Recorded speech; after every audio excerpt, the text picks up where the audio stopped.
Shall we turn in our Bibles to the 29th chapter of the book of Genesis? Jacob has been guilty of a very common mistake that we often make, and that is trying to help God out. Believing in the purposes of God, knowing that God is desiring to accomplish certain things, we somehow develop a kind of a complex that God cannot do His work unless I get in and help Him out. Or surely the work of God is going to fail unless I step in and take charge. It was God's will that Jacob receive the blessing of Esau.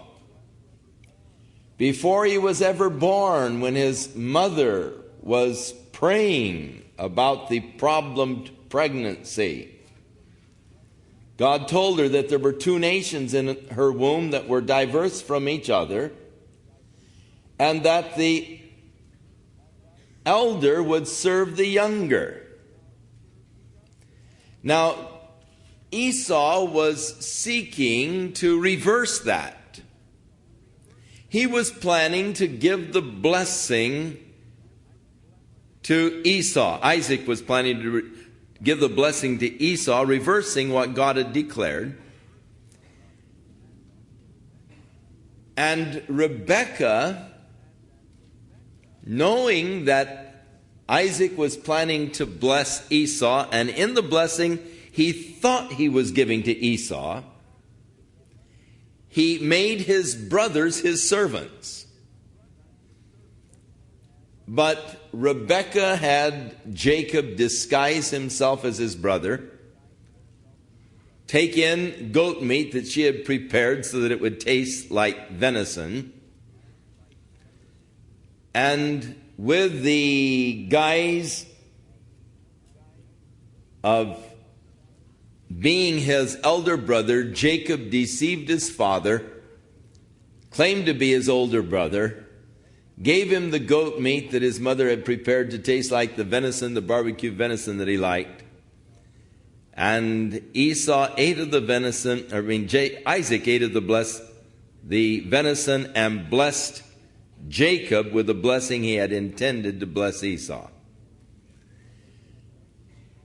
No sooner had Jacob departed than Esau came in with the venison that his father had asked, and Isaac, then trembling, realized that his plans to cross the plan of God have been thwarted.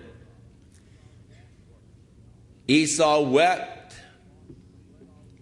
for the loss of the blessing, asking of his father if there wasn't something left that he could give to him. And then Esau comforted himself with the thought that my dad is old, he's going to die pretty soon, and as soon as he dies, I'm going to kill Jacob. Evidently, he had voiced his intentions to some of the servants who told Rebekah, and Rebekah called Jacob and said, I want you to go to my brother's house in Haran and stay there until I notify you, because your brother's intending to kill you. And so Jacob fled from that place near Beersheba, 500 miles to the area of Babylon, to Haran. And in chapter 29, we find him now coming to the conclusion of this 500-mile journey, arriving at Haran. So Jacob went on his journey, and he came to the land of the people of the east. And he looked, and he saw a well in the field, and behold, there were 3 flocks of sheep lying by it. For out of that well they watered the flocks. A large stone was over the well's mouth. Now all the flocks would be gathered there, and they would roll the stone from the well's mouth and water the sheep, and put the stone back in its place on the well's mouth. And Jacob said to them, My brethren, where are you from? And they said, We are from Haran. Then he said to them, Do you know Laban, the son of Nahor? They said, We know him. And he said to them, Is he well? They said, He is well. And look, his daughter Rachel is coming with the sheep. Then he said, Look, it's still high day. It's not time for the cattle to be gathered together. Water the sheep and go feed them. Evidently, Jacob was wanting to get rid of these little guys with their sheep so that when Rachel arrived, he would be alone with her. Interesting again how that God led him to the well, even as the servant earlier, Eliezer, had been led by the Lord and had come to the place where Rebekah was coming out to water, or to get water. And so Jacob now, coming to the well, it was an interesting type of well, not the usual type where you're dipping the buckets in, but a well that was closed by a rock and then would roll back the rock and let the water out. Probably it took a while for the water to build up inside so that when they roll it back, you get a good flow of water out and they'd water the sheep. The stone evidently was too heavy for the little boys who were watering the sheep to move it by themselves, and so they'd wait till a whole group would arrive, and then one who was stronger would roll the stone back, they'd water their sheep, and they would leave. These little fellows were gathering early, and it could be that they would water them in the order in which they arrived. In other words, the first to arrive with their sheep would be first in line, so that when the rock was removed, they would be the first ones to get the water, and so you'd line up, and thus the desire to get there early. And so it was just about noon, high day. And these fellows were already lining up. They should still be out in the fields. They should have their sheep out still pasturing, but they wanted to get in line and get early in line so they'd be at the front of the line. And so they're there waiting for that time of the evening when they'd roll back the stone and they could water their sheep.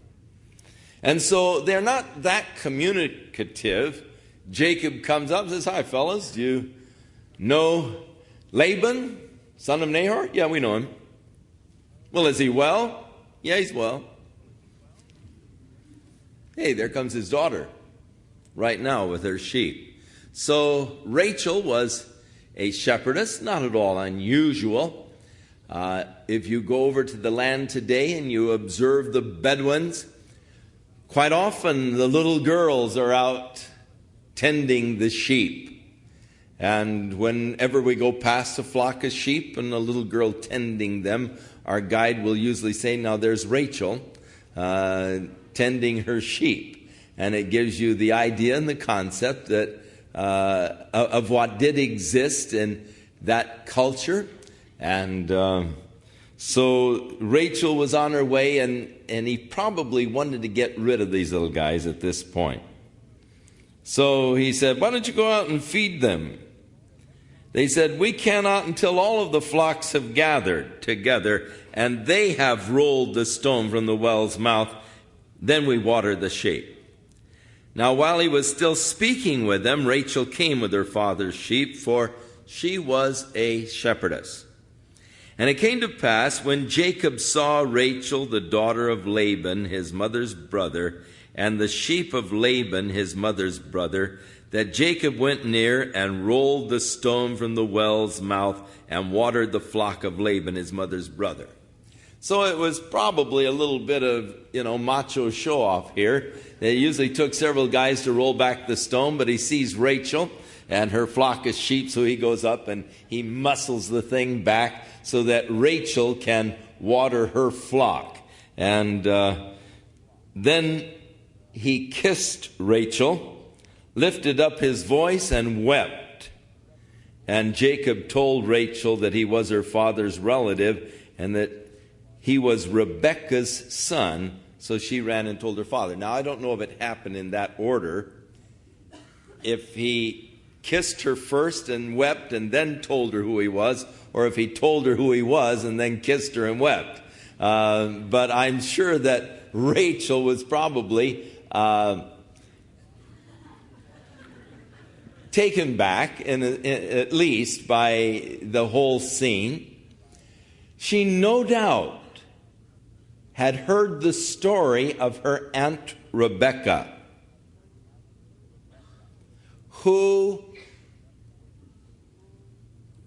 was taken by the servant of Abraham to be the wife of Abraham's son, and how that the story involved the well, and how that Rebecca had been prosperous as the wife of Esau.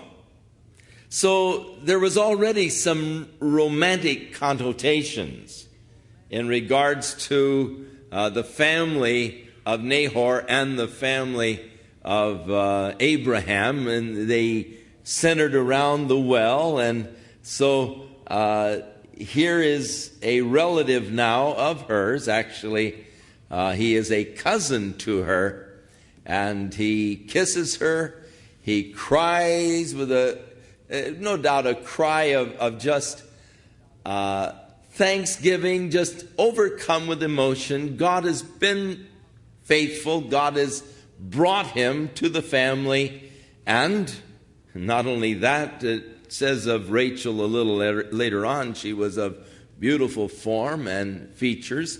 So she was a beautiful gal, and he is overcome with emotion and tells her who he is. I am Rebekah's son, your brother's sister. So it came to pass when Laban heard the report about Jacob, his sister's son, that he ran to meet him and embraced him and kissed him, which is the typical type of Oriental greeting in that area of the country, the hugging, the kissing on each cheek and all. And he brought him to the house, and Jacob told Laban all of these things. And Laban said to him, surely you are my bone and my flesh. And he stayed with him for a month. Then Laban said to Jacob, because you are my relative, should you therefore serve me for nothing? Tell me, what should your wages be? Now, evidently, during the month that he was there, he had pitched in and helped with the duties, helped with the chores. He was a very industrious person. And so Laban said, look, you're a relative, but because of that, you shouldn't serve me for nothing. I ought to be paying you wages. What wages do you want? So Laban had 2 daughters. The name of the elder was Leah, and the name of the younger was Rachel. And Leah's eyes were delicate. That word means or weak. Some believe that it means that they were blue, and that blue eyes were a sign of weakness, whereas Rachel's were the deep brown, which was more natural among that ethnic group. Whether or not that is so, we are not sure. There are some who indicate that she had eye problems. Her eyes are weak, that would be eye problems. So people can make all kinds of things, out of a passage of Scripture, which really are immaterial to the understanding of the total story. Rachel was beautiful of form and appearance, good looking. Now Jacob loved Rachel. It must have been pretty much love at first sight. He's only been there a month. But he's already in love with Rachel, and he said, I will serve you 7 years for Rachel, your younger daughter. Hey, good deal. Laban probably would have given him the daughter to marry. But 7 years of labor out of this fellow for the, all right. And so Laban said, it's better that I give her to you than I should give her to another man. Stay with me. So the deal was made. So Jacob served 7 years for Rachel, and this is a beautiful and touching part. They seemed but a few days to him because of the love that he had for her. And that is a very beautiful and touching passage of Scripture. Now, I hate to take away from the romance of the whole story.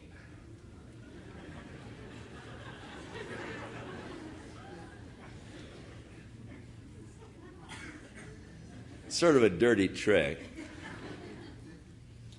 But Jacob was a little over 70 years old at this point. Oh. Hey.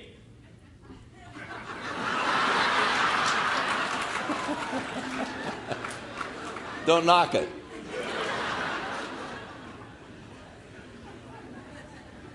You see, he lived to be over 165. So he's still a kid. You know, he hasn't even reached the halfway mark yet. And so considering the virility and all, and the longevity, it isn't that old in those days. And so he wasn't too old to be romantic. And the love that he had for her, so great. 7 years just seemed like a few days. And I like that. I think that's very touching. Then Jacob said to Laban, give me my wife, for my days are fulfilled, that I may go in to her.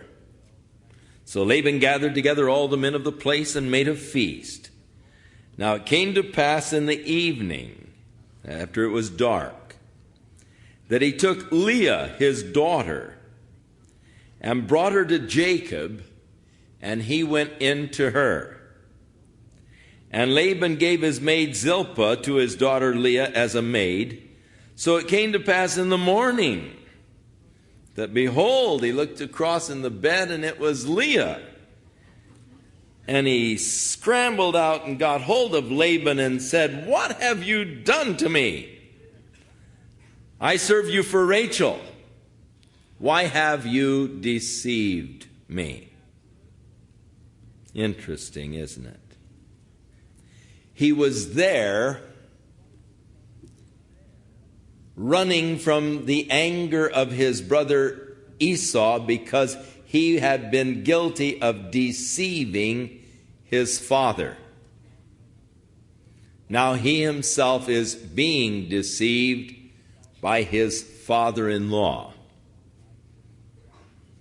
Whatsoever a man soweth, that shall he also reap. Adoni-Bezek, when he was captured, they cut off his thumbs and his big toes.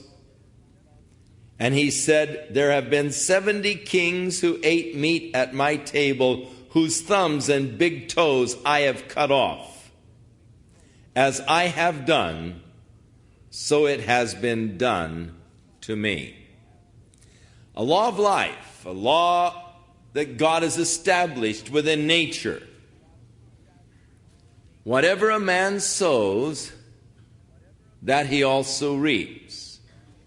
It is a necessary law in order to keep order in nature.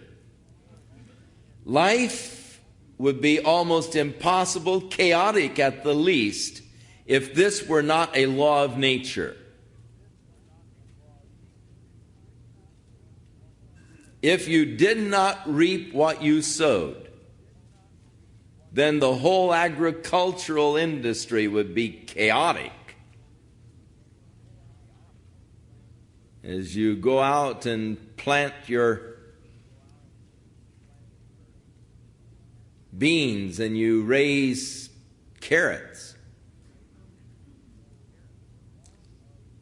So the law of sowing and reaping is not just valid in the physical universe. The Bible declares it's also valid in the spiritual realm. Whatever a man sows, that he reaps. If you sow to your flesh, of your flesh you're going to reap. If you sow to your spirit, of your spirit you're going to reap. Watch what you sow into your mind. Watch what you plant, because you become what you have planted in your mind. Jacob had deceived. Now he is being deceived.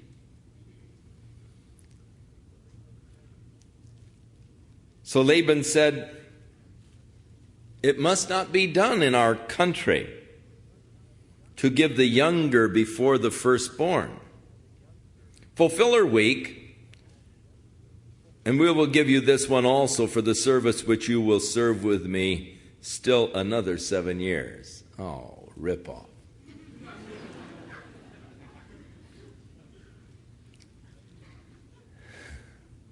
Laban is a crook. In fact, when he and Jacob in the next chapter have their showdown, Jacob accuses him of changing his wages 10 different times. So this isn't the only incident.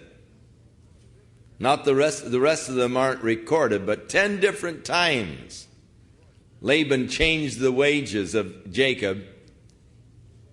But you know what? Jacob always got the better of him. Laban is a despicable kind of a person. And really, the only pleasant part of the story is that Jacob, who wasn't much better, was able to get the best of him on every turn. Now, it was the custom at that time to, when you got married, to spend the first week with your wife. So fulfill her week, and then we will also give you the other one also for the service by which you will serve me for another 7 years. Then Jacob did so, and he fulfilled her week, so he gave him his daughter Rachel as wife also. And Laban gave his maid Bilhah to the daughter Rachel as a maid. Then Jacob also went in to Rachel, and he also loved Rachel more than Leah, and he served with Laban still another 7 years. Now,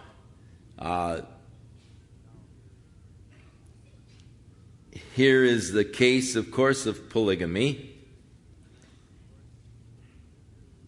And there could be advantages to polygamy.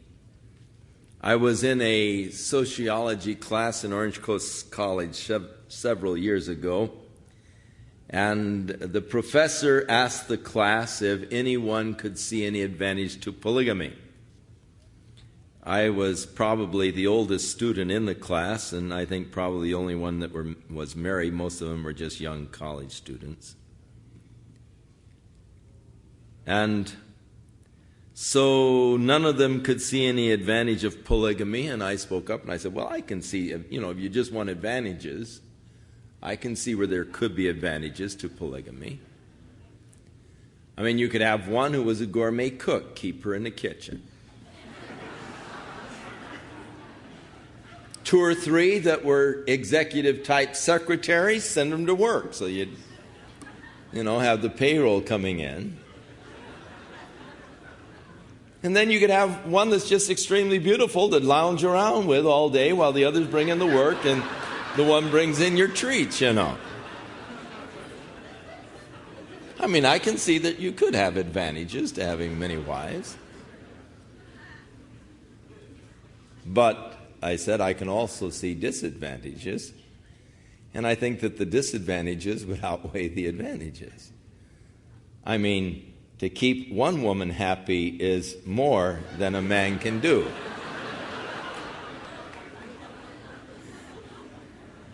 And I can imagine what would happen if you tried to keep several women happy. It wasn't all pleasant. What you would imagine might happen did indeed happen. Sort of a rivalry and a jealousy among the wives. And as Jesus said, no man can serve two masters. So no man can serve two wives. And he had a partiality for the one. But because he was partial to the beautiful one and sort of negligent towards the uglier one, God had mercy on the uglier one, and she became very prolific as far as bearing children. But there was always sort of that longing for her husband's love that was never fully given to her. But then the other one, not being able to have children, became envious and became sort of a witch. So it became a very trying kind of a circumstance, as we will see as we go on in the story.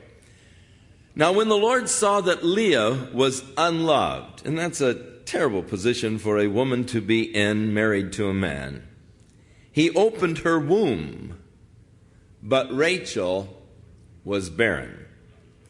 So Leah conceived and bore a son, and she called his name Reuben, for she said, "The Lord has surely looked upon my affliction.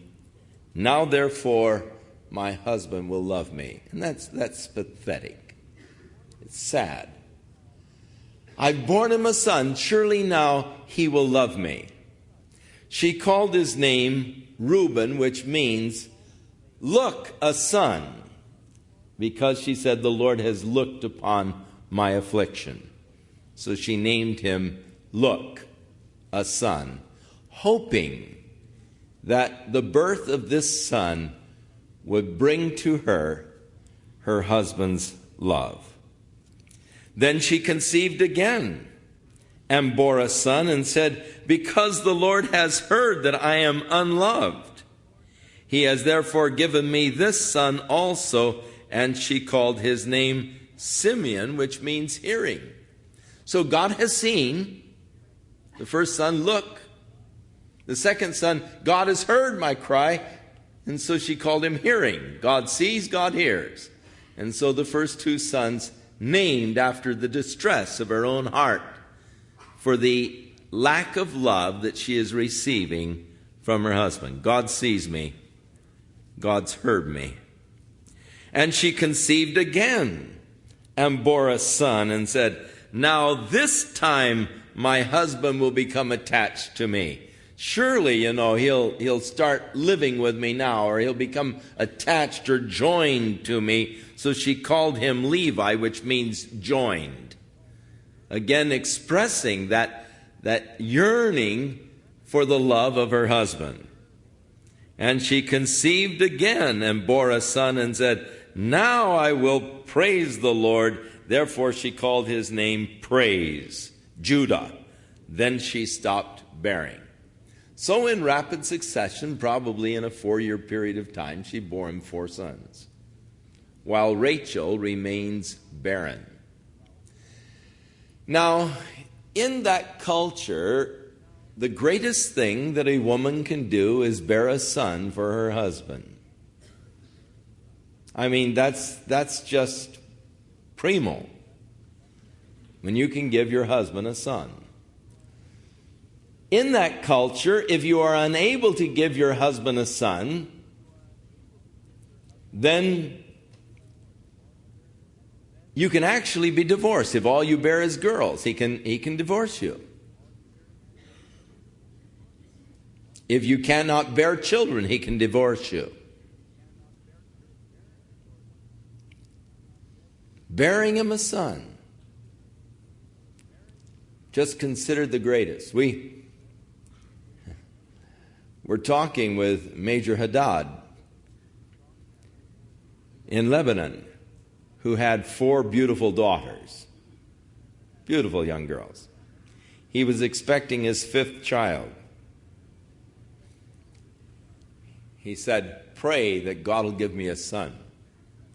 He was about to lose the respect of his army because he had all girls. And so when the 5th child was born, it was a girl. He was so disappointed.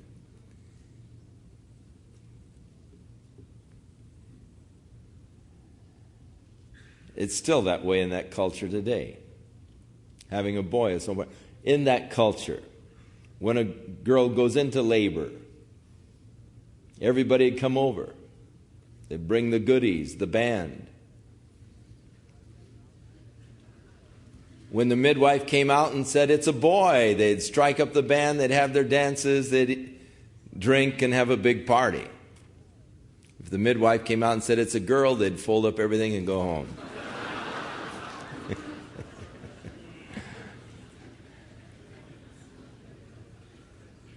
Leah was able to bear 4 sons in rapid succession. That should put her at the top of the pile.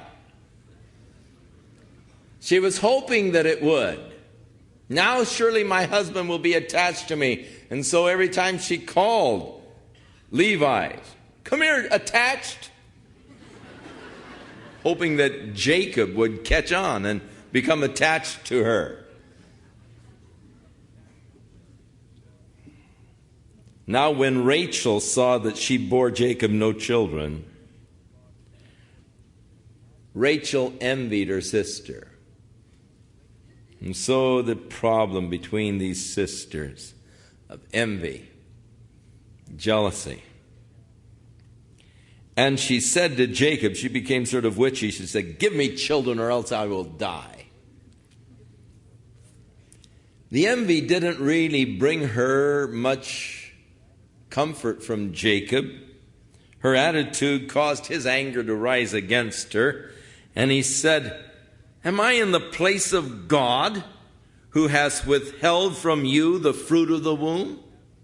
You mean, it's not me, woman. It's obvious that I am able to produce children. Basically, that's what he was declaring. So she said, "Here is my maid Bilhah. Go into her, and she will bear a child on my knees, that I also may have children by her." And then she gave him Bilhah, her maid, as a wife, and Jacob went into her. And Bilhah conceived and bore Jacob a son.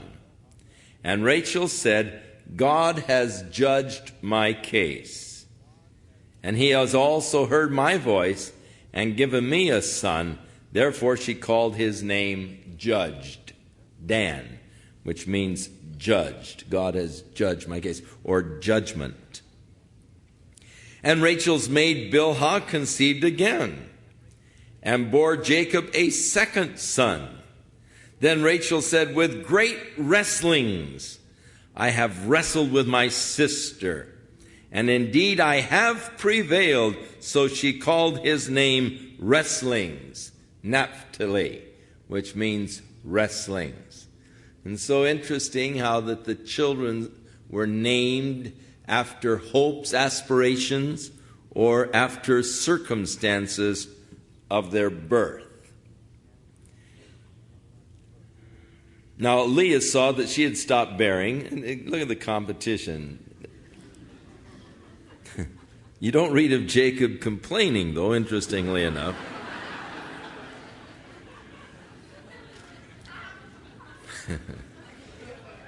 When Leah saw that she had stopped bearing, she took Zilpah, her maid, and gave her to Jacob as a wife. And Leah's maid Zilpah bore Jacob a son. Then Leah said, "A troop comes." So she called his name Troop. And probably that's what she was hoping, that she would have a troop of children. And Leah's maid Zilpah bore Jacob a second son.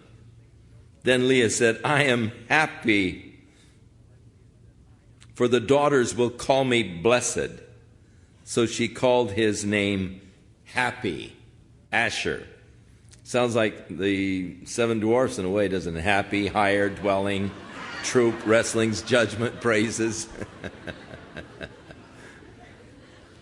Doc. Grumpy. Now Reuben went in the days of wheat harvest, and at this time Reuben was probably 7-8 years old. And he went in the days of the wheat harvest, and he found some mandrakes in the field and brought them to his mother Leah. Then Rachel said to Leah, please give me some of your son's mandrakes. But she said to her, is it a small matter that you have taken away my husband? Would you take away my son's mandrakes also? So there's a lot of bitterness between the sisters. It's sad, it's tragic. It no doubt was not a happy, peaceful home. And I don't know how you could have in these kind of circumstances. Mandrakes were thought to be an aphrodisiac, and they were considered to be sort of a fertility kind of a drug within them, especially within the roots of the mandrakes. And it is possible that Rachel was hoping to take the mandrakes as an aphrodisiac and perhaps create fertility, for they were thought to be a fertility drug.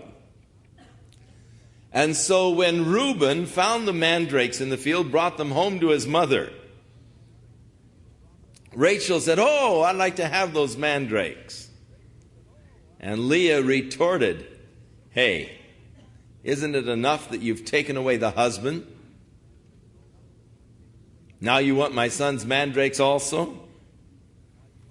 And Rachel said to her, I'll let you lie with him tonight for your son's mandrakes. And so when Jacob came out of the field in the evening, Leah went out to meet him and said, hey, you got to come into my tent tonight. I've hired you with my son's mandrakes. And so he spent the night in her tent. And God listened to Leah, and she conceived and bore a son, a fifth son. And she said, God has given me my hire, because I have given my maid to my husband. So she called his name Hired, Ishkar. Then Leah conceived again and bore Jacob a sixth son.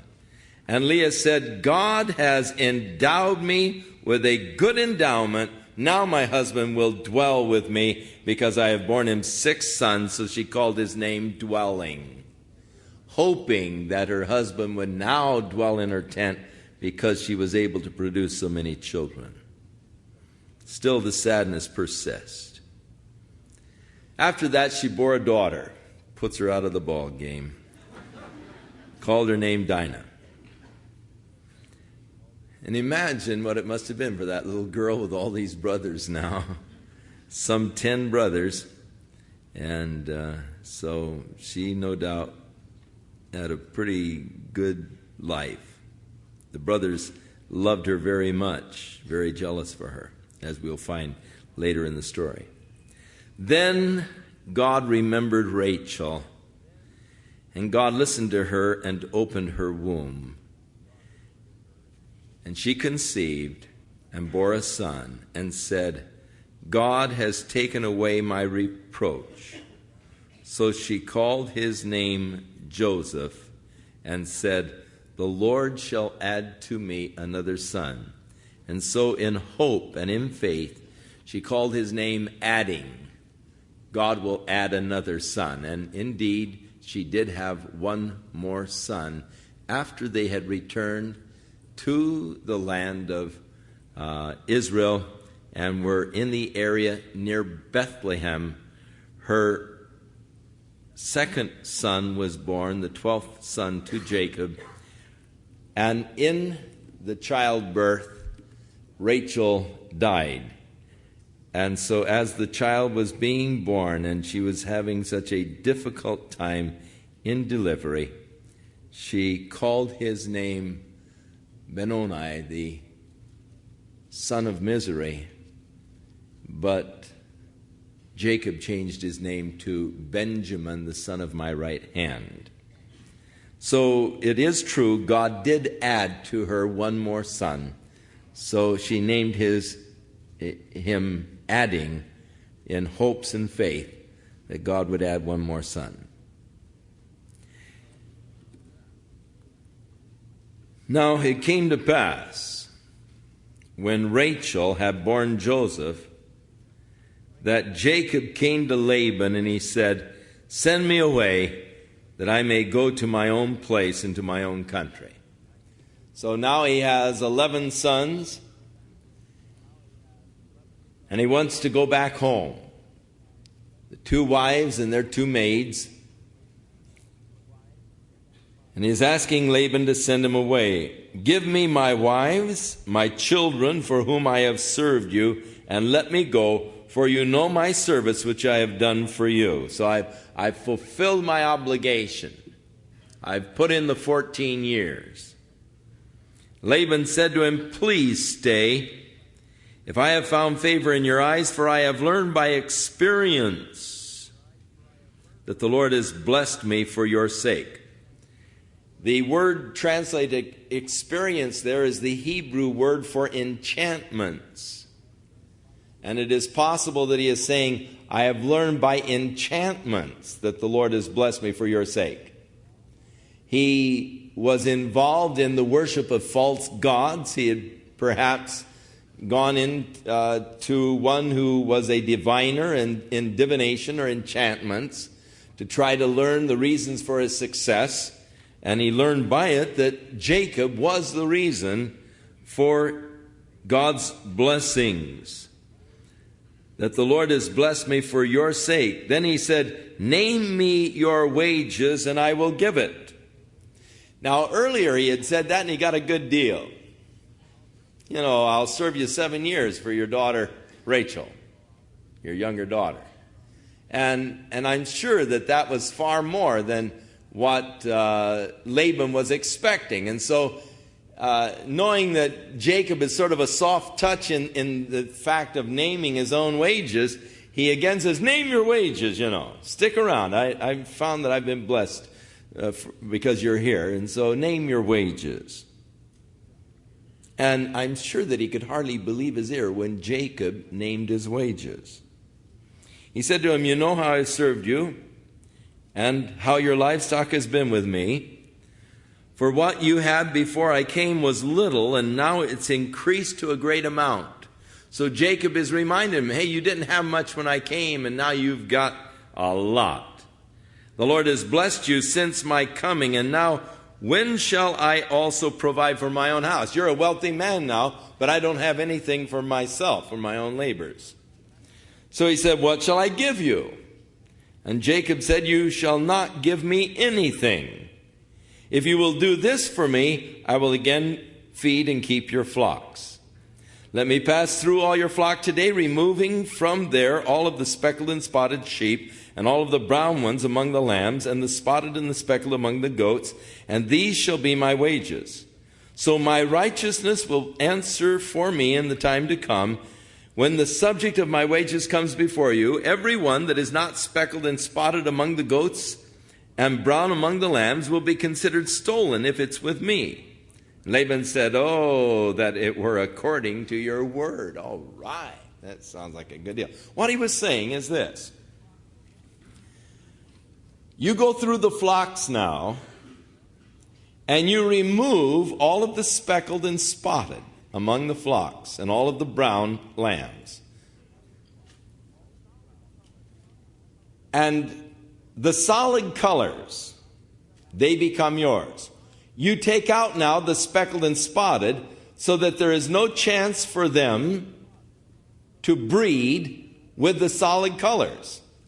I'll take then just the solid colors.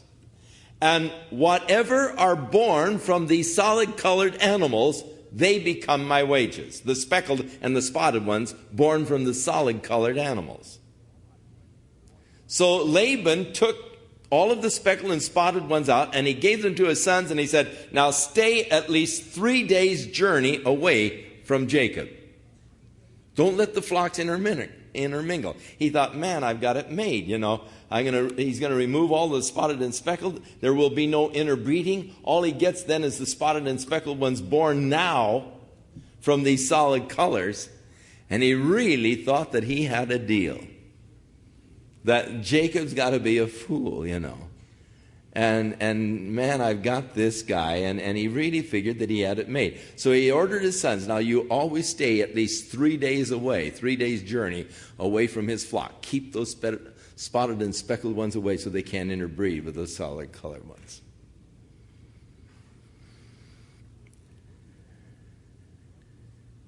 So he removed that day the male goats that were speckled and spotted, and all of the female goats that were speckled and spotted, and every one that had some white in it, and all of the brown ones from among the lambs, and he gave them into the hands of his sons.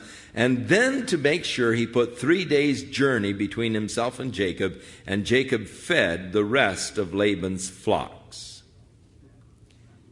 Now Jacob took for himself rods of green poplar and almond and chestnut trees, and he peeled white strips in them and exposed the white which was in the rods. And the rods which he had peeled he set before the flocks in the gutters, in the watering troughs where the flocks came to drink, so that they should conceive when they came to drink. So the flocks conceived before the rods, and the flocks brought forth streaked, speckled, and spotted. Then Jacob separated the lambs and made the flocks face toward the streaked, and all of the brown of the flock of Laban, but he put his own flocks by themselves and did not put them with Laban's flock. And it came to pass, whenever the stronger livestock conceived, that Jacob placed the rods before the eyes of the livestock in the gutters, that they might conceive among the rods. But when the flocks were feeble, he did not put them in. So the feebler were Laban's, and the stronger were Jacob's. Thus the man became exceedingly prosperous, and he had large flocks, female and male servants, camels and donkeys. I mean, he really began to be wealthy and prosperous as he was very skilled in the art of husbandry. Now,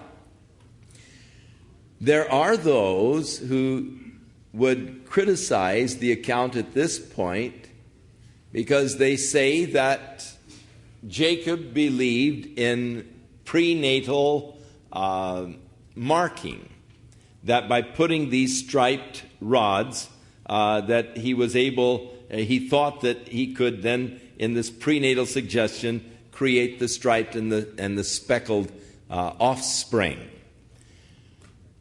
It could be that that is what Jacob did think. I wouldn't put it past him.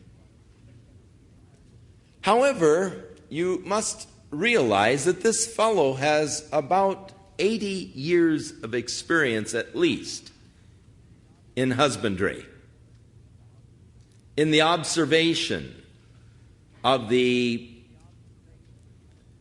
processes of conception and all among the animals and the development of a species. He probably knew by experimentation and by observation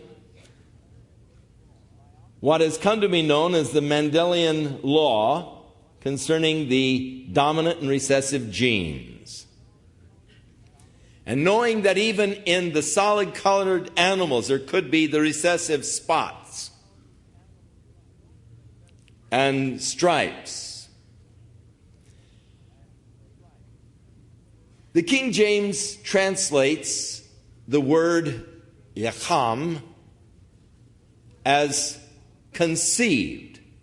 But the word yacham, ham means hot, and so yacham means to be hot.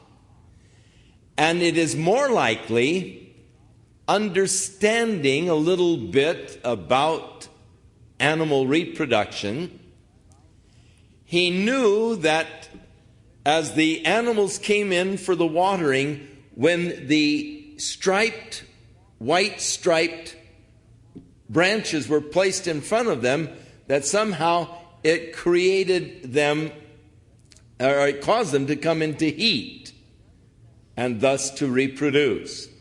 And rather than trying to prenatal suggestion mark the animals, it was probably the process to take, when the stronger ones would come in, he would want them to reproduce, because the chances then of developing a stronger flock for himself, he would then bring them into heat with these striped rods.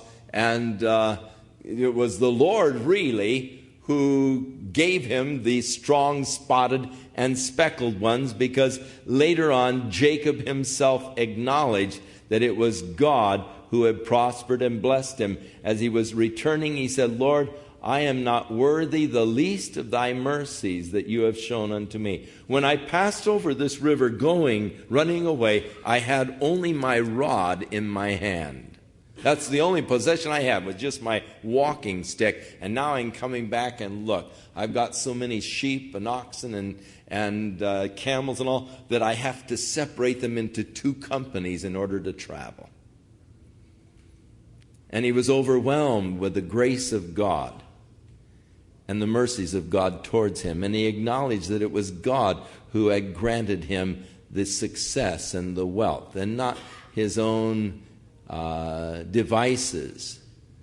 And so where some would see him in this position as scheming and trying to put one over by, creating a prenatal suggestion and thus marking the animals by their looking at the stripes as they were in conceiving, if you would read the word conceive to be brought into heat, you probably would get, at least from the Hebrew, a more accurate understanding of what the passage is saying. And reading it in the Hebrew, there is not so much a suggestion as trying to mark them from this prenatal kind of sight of what you see and so forth is what you get. But it is more of a thing of creating a heat so that they would conceive, and thus bringing more rapid reproduction among the stronger of the animals, that he might have the stronger herd, and just letting the weak ones go at their own pace. And then Laban ends up with all of the weak ones, and Jacob ends up with the stronger of the flock. So we come to chapter 30, and interesting chapter. The next couple chapters you're going to find very fascinating, as Jacob finally decides that it's time to leave, and chapters 31 and 32 is what we're coming to, and fascinating chapters. So read them this week.